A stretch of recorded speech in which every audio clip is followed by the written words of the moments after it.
পাঁচা দুলছে না। প্রভু যখন নীলাচলের পথে যাত্রা করেছে, তার চরণে একটা নপুর ছিল।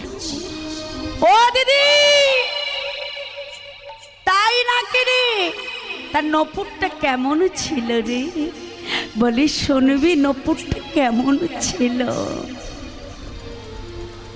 বাগানাল সোনার নপুর,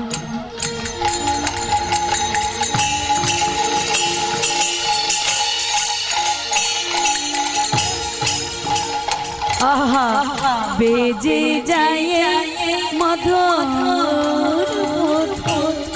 বাগানলে সোনার নপুর,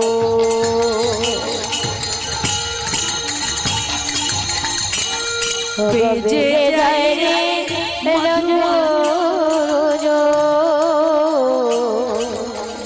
রুনো ঝুনো রুনো ঝুনো রুনো ঝুনো ঝুনো ঝুনো,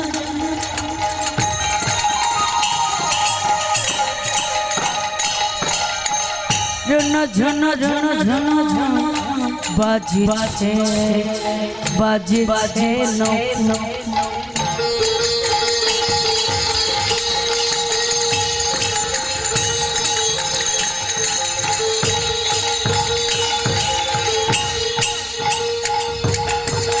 সুমধুরা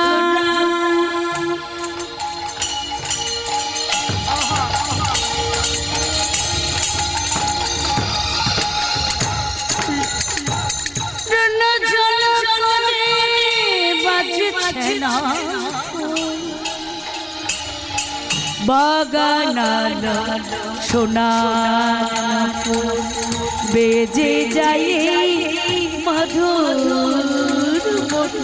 বাগানলে সোনার নপুর,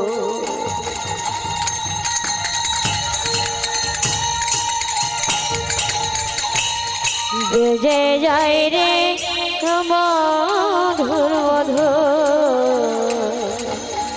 রূপ দেখিয়া ভুবন যায় ভোলা, রূপ দেখিয়া ভুবন ভোলায়।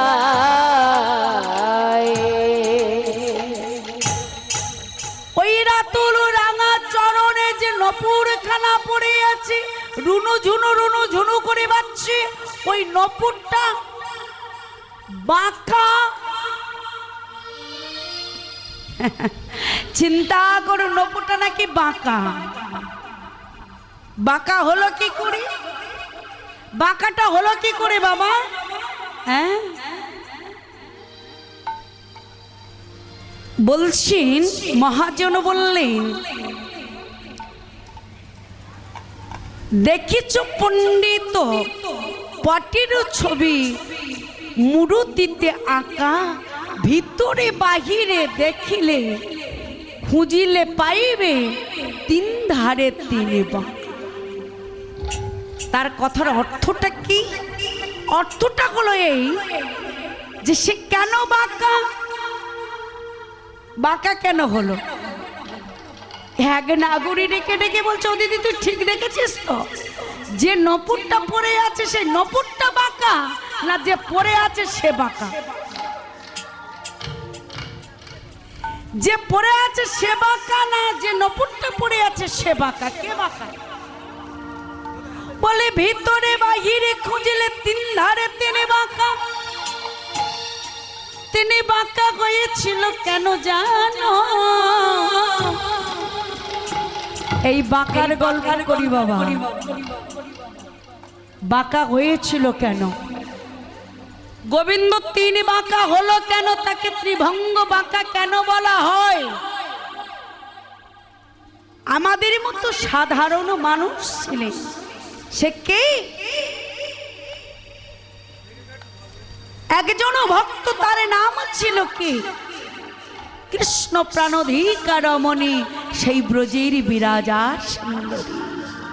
প্রতিদিন কৃষ্ণ নাম অঙ্কন করে ধুলারি পরে কৃষ্ণ নাম লিখে হা কৃষ্ণ যোগ কৃষ্ণ বলে কাঁদতে। প্রভু তোমায় কি কোনোদিনে আমি পাবো না? হরি বল। কোনোদিনই কি তোমাকে পাবো না? আমি আগেই বলেছি ভগবানের সব সহিতে পারে, ভক্তেরই নয়ন জল সহিতে পারে না। ভক্তেরই মনোবাসনা কখনো তিনি অপূর্ণ রাখে না। রাখে? দেখেছেন জাগতিক জগৎ সংসারে একের পরে এক আমরা চেয়ে যাচ্ছি, প্রভু এটা দাও সেটা দাও, ভালো গয়না দাও, ধন দাও, দৌলত দাও, ভালো ব্যাংক ব্যালেন্স দাও।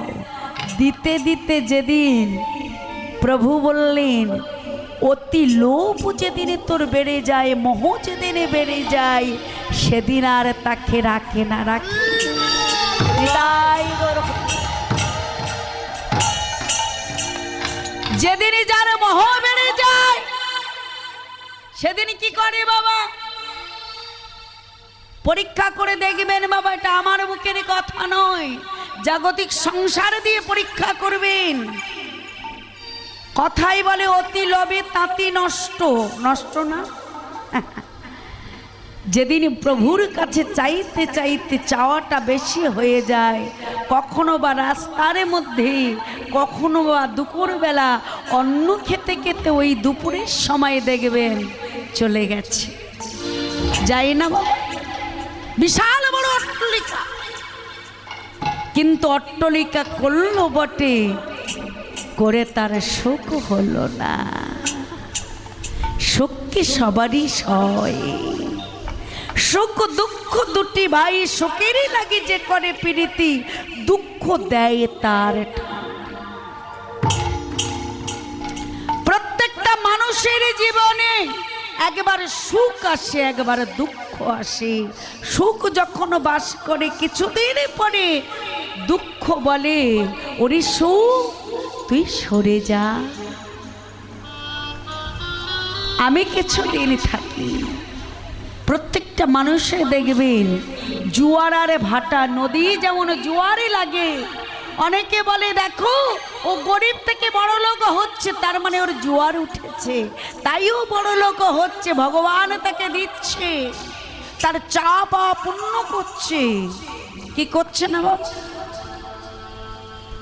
এখানে আরেকটা প্রমাণ হয়ে যায় গীতারই বাণী, ঈশ্বরের সর্বভূতানাং হৃদয়র্জুন তিষ্ঠতি ব্রাহ্ময়ং সর্বভূতানি যন্ত্রনুড্ডানি মায়া। ভগবানকে চোখে দেখতে পাচ্ছি না, ভগবানকে ডেকে বেড়াই, কিন্তু ভগবান প্রতিটা জীবের মধ্যে বিরাজমান, প্রত্যেকটা জীবের মধ্যে তিনি বিরাজমান থেকে আজকে মায়া দ্বারা এই রঙ্গমঞ্চে নাচাচ্ছেন, জুয়ারে ভাটা খেলাচ্ছেন। কেউ বা বড় লোক, কেউ বা গরিব, কেউ বা ভিখারি। কেন? কর্ম হলো বড় ধর্ম বাবা। গীতাই বলেছেন জ্ঞান যোগ নয়, শুধু ভক্তি যোগ থাকলে হবে না, কর্মযোগ হলো বড়। আগে নিত্য কর্ম করো, সকালে উঠে আগে ভগবানকে প্রণাম করো। ভগবানকে আসল ভগবানকে, হ্যাঁ ভগবান ভগবান করছি, ভগবানকে চোখে দেখতে পাচ্ছি না, কিন্তু আসল ভগবানটা কে বাবা? যিনি আমাদের জন্ম দিয়েছেন, যিনি এই পৃথিবীর আলো দেখিয়েছেন, সেই মাতা পিতা। বর্তমানে অধুনা কলিযুগে এক কলসির জল 7 কলসি ভরে, কিন্তু 7 কলসির জল এক কলসিতে ভরছে না। ভরছে? একটা মা 7টা সন্তানকে মানুষ করছে, কিন্তু 7টা সন্তান একটা মাকে ভাত দিতে পারছে না। কি করছে? জায়গা জমির মতো টুকরো টুকরো করে ভাগ করছে। হরি বল, হরি বল না? টুকরো টুকরো করে ভাগ করে নিচ্ছে, এ বলে 1 সপ্তাহ আমার ঘরে, ও বলে 10 দিন আমার ঘরে, ও বলে 15 দিন আমার ঘরে।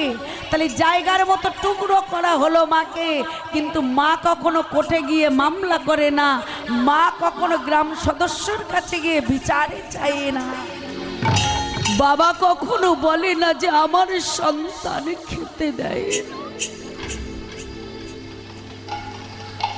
বাবা কখনো কোর্টে গিয়ে দাঁড়ায় না, দাঁড়ায় যে আমার সন্তান ভালো নয়।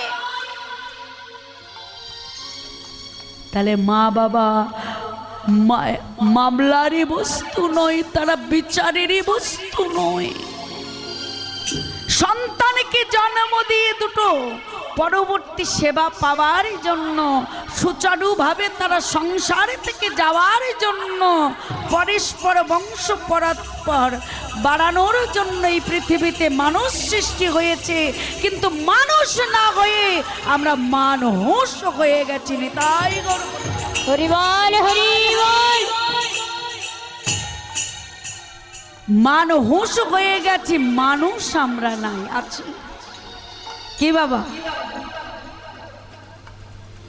মানও নেই আর হুঁশও নেই, কাকে কি বলি কোনো জ্ঞানও নেই। তাহলে চিন্তা করতে পারছি আজকে এই কলিতে ধর্মটা, সনাতন ধর্মটা কোথায় নেমে গেছে।